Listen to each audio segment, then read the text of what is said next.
Salam, hər vaxtınız xeyir olsun. Bugünkü mövzumuz sözün tərkibinə görə təhlili və söz yaradıcılığıdır. İlk öncə söz yaradıcılığından danışdığımız zaman kök nədir, şəkilçi nədir, bunlar haqqında danışaq. Kök sözün ayrılıqda işlənə bilən, müstəqil leksik və qrammatik mənası olan hissəsinə deyilir. İşarəsi isə budur. Sonra şəkilçi isə iki yerə bölünür. Leksik şəkilçilər, qrammatik şəkilçilər, bunu da deyərik. Sözlərin tərkibi iki hissədən ibarət olur. Kök və şəkilçidən. Bunu dedik onsuz da. Sonrasında şəkilçilər iki cür olur. Daha doğrusu bir söz önü şəkilçilər, bizdə söz arxası şəkilçilər var. Bu şəkilçilər isə bir variantlı, iki variantlı və dörd variantlı olaraq şəkilçilər bölünür. İlk öncə kök və şəkilçi arasında oxşar və fərqli cəhətlər deyək. Hər ikisinin sadəcə oxşar cəhət nədir? Oxşar.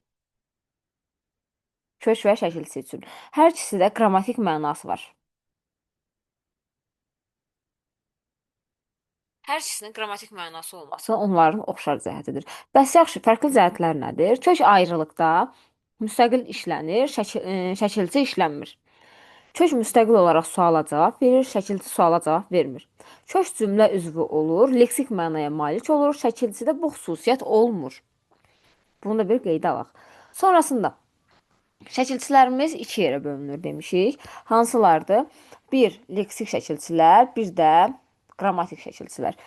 Leksik şəkilçilər nədir? Nə üçün istifadə olunur? Bunu deyək. Sözün quruluşuna təsir eləyir. Leksik şəkilçilər sözün quruluşuna təsir eləyir. İşarəsi gördüyünüz bu üçbucaqdır. Sonra həm leksik, həm də qrammatik mənasını dəyişə bilir sözün. Sözün mənasını dəyişsə də yarandığı sözlə məna yaxınlığı olur. Sonra sözlər arasında əlaqələnmə rolu oynamır. Sözün formasını dəyişmir. Bax, o xüsusiyyət qrammatik şəkilçiyə aid olacaq. Milli və alınma olur leksik şəkilçi. Ondan sonra bir variantlı, iki variantlı və dörd variantlı ola bilir. Həm sözün önünə, həm sözün sonuna qoşula bilir. Söz kökünə öncə leksik, sonra qrammatik şəkilçilər qoşulur. Öncə leksik olur, sonra qrammatik. Bunun istisna vəziyyəti var.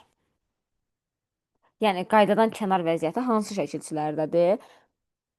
Ç dörd cür, sız dörd cür, cil, bir də daçı iki cür. Bu şəkilçilərdə və sair deyək ki, bu kimi şəkilçilərdə dəyişiklik istisna ola bilər də. Öncə qrammatik, sonra leksik gələ bilər. Məsələn, evlərdəki. Təhlil eləyək. Ev sözün kökü, lər qrammatik, dakidəki leksik. Bu formada təhlil oluna bilər. Sonra başqa bir adla da leksik şəkilçilərə söz dəyişdirici şəkilçilər də deyilir. Qrammatik şəkilçilərdən danışaq. Qrammatik şəkilçilər nədir? Quruluşunu dəyişə bilmir, işarəsini dedik. Budur. Sözün leksik və qrammatik mənasını dəyişə bilmir. Sonra sözlər arasında əlaqələndirmə rolu oynayır, sözün formasını dəyişir. Deməli, əlaqələndirmə rolu oynayan qrammatik şəkilçidir. Formasını dəyişən qrammatik şəkilçidir. Sonra milli olur, ancaq bax, qrammatik şəkilçilər yalnız milli şəkilçilərimizdir. Amma leksik şəkilçilər həm alınma, həm milli ola bilər. Sonra yalnız iki variantlı və dörd variantlı olurlar. Yəni buradan söz önlüyü falan gətirib deyəcəm sizə. Ondan sonra söz önünə qoşula bilmirlər, yalnız sözün sonuna artırılır. Sonra qrammatik şəkilçilərə məsələn nələr deyə bilərik? İsimlərə aid olan kateqorik şəkilçilər var. Cəm, mənsubiyyət, hal, şəxs xəbəri şəkilçiləri. Sonra feillərdə zaman şəkilçiləri, şəxs şəkilçiləri, şəkilləri, ondan sonra inkarlıq, təsriflənməyən formaların şəkilçiləri. Bunun hamısı qrammatik şəkilçilərdir. Bunu da dedik. İndi isə keçək bizə əsas lazım olan hissə söz önlərdən birini deyək. Söz önü necədir? Nədir? Söz önü şəkilçilər. Bam. Buna eyni zamanda bir variantla deyirlər. Nam, bi, la, anti, co, sonra zi və s. Bu şəkilçilərimiz var ki, bunlar ön şəkilçilərdir. Yəni sözün önünə gəlir. Məsələn, bir də A var, hə. A. Məsələn, elə yazaq. Anormal. Sözün kökü nə olacaq? Normal. Bəs A burada nədir? Leksik şəkilçi. Məsələn, ba, məzə. Sözün kökü nədir? Məzə. Ba nə olacaq burada? Ön şəkilçi. Sonra bir variantlı şəkilçilərə başqa nə deyə bilərik? Keş, kar, xana, Ondan sonra pərəst, dan, bunlar ön şəkilçilər olmaqla bərabər bu saydıqlarımdan, yəni son şəkilçilərdə, söz son şəkilçilərdə var da. Məsələn, pərəstdir, dandır, pərvərdir, dardır, xanadır. Bunlar söz sonuna qoşulan tək variantlı şəkilçilərdir. Bunlar oldu bir variantlılar. Sonra keçək iki variantlı şəkilçilərə. İki variantlı şəkilçilərimiz A və Ə saitlərinin istifadə olunduğu şəkilçilərdir. Məsələn, lar. Lar iki cür yazırsa, digər tayı nə olacaq? Lar, lər. Düzdür? Ondan sonra dan yazıram. Dan yazıramsa, bunun digər tayı nə olacaq? Dən. Dan, dən. Da, də. Bu formada A, ə, adi A şəkilçisini verirlər. A iki cür. Bunun qarşılığı nədir? A, ə deməkdir. Bu formada olur iki variantlı şəkilçilər. Ondan sonra bir də var 4 variantlı şəkilçilər. 4 variantlı şəkilçilər qapalı saytların köməyindən yarananlardır. Məsələn, Ö, İ, U, Ü saytlərinin köməyindən yaranır. Yazıram ın 4 cür. Bunun arxası nə olacaq? İn, un, ün formasında. Məsələn, buna elə ı şəkilçisinin özü olsun və ya digər şəkilçilər l 4 cür yazırlar da. L 4 cür. Bu nə olacaq? L, li, lu, lü formasında olur. Sonra buradan başqa nə deyə bilərik? İşte. Sonra qoşulma yerini dedik bayaq. Söz önləri dedim. Orada artıq bəzilərinin öndə artırıldığını dedik. Bu ardıcılığı demişik. Aha. Sonra bəzi sözlər var ki, onlarda təhlil tapmaq üçün maqməkdən istifadə edəcəyik. Bu da feillərdir. Necə olacaq? Məsələn, e, yaz, yazdırmaq. Burada sözün kökü nə olacaq? Yaz. Yazdır, nə et? Yazdır. Nə et sualına cavab verirsə, arxasına maqmək qoşuram. Uyğun gəlirsə leksikdir, maqın özü də qrammatikdir. Buna bir başqa söz qoyaq. Məsələn, qarşılaş. Qarşılaş. Sözün kökü nə olacaq? Qarşı, qarşıdan qarşılamaq yaranır. Qarşılaş. Burada da baxırsan artıq maq qoşulub. Bura maq qoşa bildim. Qarşılanmaq. Əgər qoşa bildimsə maq, deməli la ayrıcadır. Bunu deyəcəm indi. Qarşılaşmaq uyğun gəlsə deməli leksikdir. Deməli burada nə deyirik biz? Lan bir də laş şəkilçiləri haqqında danışım. Lan iki cür, bir də laş iki cür. Bunu həm belə təhlil eləyə bilərik, həm də eyni zamanda la ayrı leksik, n ayrı leksik və ya la ayrı leksik, ş ayrı leksik kimi təhlil eləyə bilərik. Məsələn, burada olan vəziyyət bu da dediyim kimi la'dan sonraya maq məq artırırıq. Əgər uyğun gəlirsə, həqiqətən elə bir söz varsa, la ayrı leksikdir, n ayrı leksikdir. Əgər uyğun gəlmirsə, lan bir yerdə leksikdir. Məsələn, buna bir söz yazaq. Ruhlanmaq. Ruh sözün kökü, ruhlamaq deyə bir söz varmı? Parçalayıram da bunu. Ruhlamaq deyə bir söz varmı? Yoxdur. Ona görə lan bir yerdə olacaq, maqın özü də qrammatik olacaq. Məncə bunu başa düşdük. Ondan sonra nə deyək? Sözün başlanğıc formasını, hə, elə bunun üzərinə. Sözün başlanğıc forması nədir? Sözün başlanğıc forması sözdəki ən son leksik şəkilçi daxil olmaqla olan hissə olur sözün başlanğıc forması. Və sözün başlanğıc forması tərsinə kök işarəsindən işarələnir. Məsələn, baxıram, qarşılaş sözündə ən son leksik hardadır? Ş. Bax, bura kimi götürürəm. Deməli, burada var. Ondan sonra ruhlanmaq sözü, ona sözün başlanğıc forması hara olacaq? Ruhlan. Ən son leksika kimi nəzərdə tuturam. Buradadır. Sonra, məsələn, burada siz çaşdıracaq söz nədir? Evlərdəki. Əgər qrammatik önündə gəlibsə, ev sözün kökü, lər qrammatik, dəki leksik. Bu təhlili sizə versələr, siz burada başlanğıc formu olaraq elə evlərdəkini götürəcəksiniz. Demişik, ən son leksik daxil olmaqla. Ən son leksik də buradadır. Qabaqla biz maraqlanmırıq artıq. Sona baxırıq, sonda buradadır. Sonra bunu da dedik. Keçdik sözün yaranma yerinə, yaranması necə olur deyə. Onları deyək, nədən düzəlmişdir. Ondan sonra baxaq. Deməli, bəzi sözlərimiz var ki, o sözlərin hansı nitq hissəsindən yarandığını, hansı sözdən yarandığını tapdıqda çətinlik çəkirik. Bunda necə tapırıq? Əkinçi. Düzdürmü? Burada gəlin sözün kökünü təhlil edək. Bax, ək sözün kökü əkməkdən əkin, əkindən əkinçi yaranır. Bizə desə ki, əkinçi sözünün kökü nədir? Bax, yazıram. Kök, Ək. Yarandığını qoy yazım bura. Yaranma. Yaranma isə ən son leksikdən bir pillə qabağa baxıram. Deməli, əkinci sözü əkin sözündən yaranıb. Ən son leksikdən bir qabağa baxıram. Burada kök də ola bilər. Burada götürəcəm nəyi? Yaranması isə əkin sözündən və əkin ismindən yaranıb.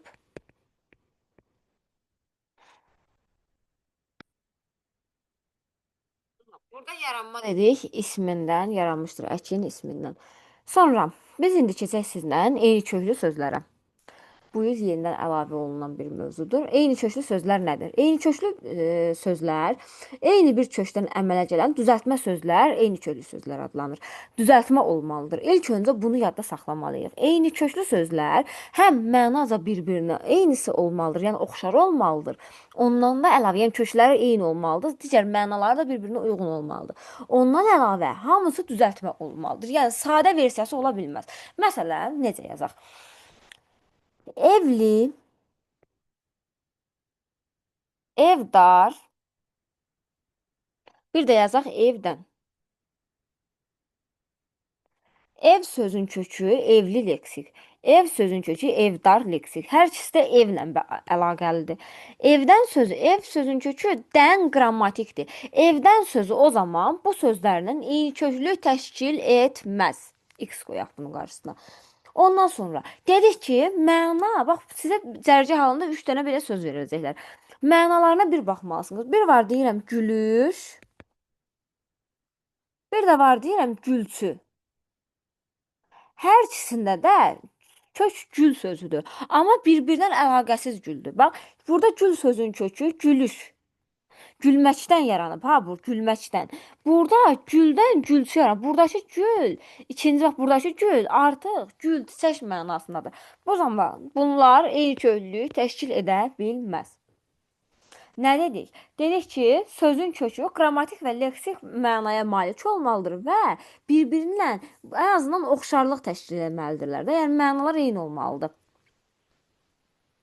Sonra enköylü sözlər dedik nə, sonra nə eləyək? Ən son sıx və düz sözlərini deyəcəm, o da yadda qalsın. Enköylü sözlər formaca dəyişə bilər, yəni qrammatik şəkildə özündən sonra qəbul edə bilər. Bax, yaza bilər ki, evli, evdarlar. Bunu götürə biləcəyik eyni köklü. Niyə? Ev sözün kökü li leksik, ev sözün kökü dar leksik, lar qrammatik. Düzəltmədir. Söz yenə quruluşsa düzəltmədir. Fərqi yoxdur. Biz bunu yenə eyni köklü götürə bilərik. Ancaq söz sadə olsa, bu zaman bunu götürmürük. Əsas pik nöqtə buradadır və mənaya fikir verməlisiniz. Sonra deməli nəyə baxırıq? Mən sizə əsas bir qayda deyim, bunu yazmalıyıq. Düz və sıx sözləri. Düz və sıx sözləri həm kök olanda, həm sifət, həm də fiil ola bilirlər. Bəs necə seçməliyik? Hardan fərqləndirib seçməliyik? Bunu yadda saxlamalıyıq ki, nə etməliyik? Baxaq. Düz sözünə mən bu şəkilçilərlə deyirəm, həmişə o formada yadda saxlayın. Düz sözünə al əl, əl çizir yazdım da belə. Ondan sonra lən, lan, lən, belə lan yazım. Sonra lar. Əsas bu əliyə də saxlayın. Feilləri biləndə bunu biləcəksiniz. Bunlar olanda sifət olur.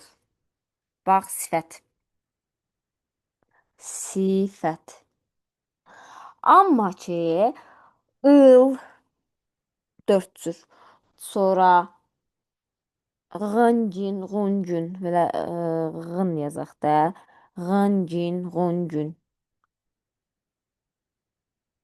Bax, bunu da yazaq. Xın, dörd cür. Ondan sonra dörd cür. Feilə qoşulan şəkilçilərdir. Dır, dörd cür. Sonra ış. İndi bu hər ikisinə da burada sıxa aid olanları da yazıram. Iş, dörd cür. Dır, ıcı, dörd cür. Intı, dörd cür. Bura laş yazmışam. Hə. Vırılığı da yazaq bura. Bax, bu şəkilçilər olanda, indi bunu buradan vurğulayaq. Hə, düz sözünə əl, lan, laş, lıq, düz və sıx sözünə, hər ikisinə də aiddir bu. Düz və sıx sözünə əl, al, əl, lan, lən, laş, ləş, lıq, liq, luq, lüt şəkilçisi qoşulanda düz sözü sifətdir, kök sifətdir. Ildır, ış, ıntı, sonra ır, ar, bura ır.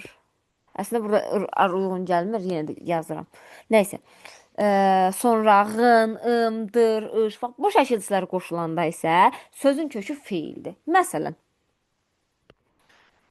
sizə verəcəklər düzəl sözünü.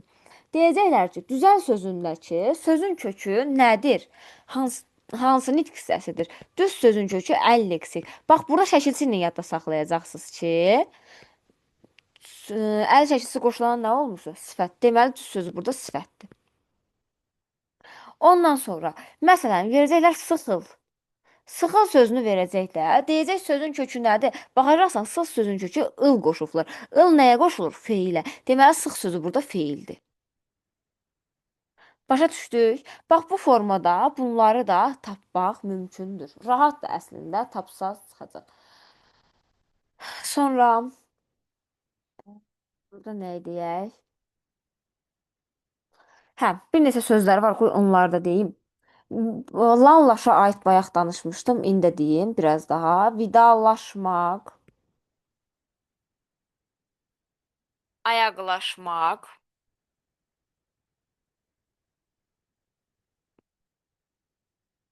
ayaqlaşmaq, üzləşmək.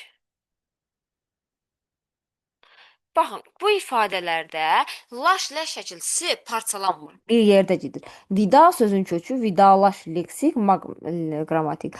Ayaq, ayaqlamaq deyə bir ifadə yoxdur. Ayaqlaşmaq qrammatik. Üz, üzləşmək qrammatik. Yəni bu tiplərdə laş parçalanmır və bir yerdə təhlil olunur. Sonra bir şəkilçiyə də deyək. Bax nəyi? Maz şəkilçisindən bir də sözün sonunda bunu da vurğulayım. Söz sonunda dıq dörd cür, mır dörd cür. Bir də maz iki cür. Şəkilçilər gəldiyi zaman bu şəkilçilər həmişə iki qrammatik şəkilçi kimi götürüləcəklər. D ayrı qrammatik, Q ayrı qrammatik. Mır sözündə mayır, yəni burada məsələn gəlmir demək, gəlməyir deməkdir. Burada m ayrı, I ayrı qrammatik, r hə də mır ayrı qrammatik. Mazda da gəl bu eyni formada m az formasında, yəni belə yazaq. Təhlili, yəni iki qrammatik şəkilçi formasında olur. Hər ikisində iki qrammatik olur. Bu şəkilçilər də bunları da qeyd edib yadda saxlamanız lazımdır. Yaxşı, bu günlük bu qədər. Sağ olun uşaqlar.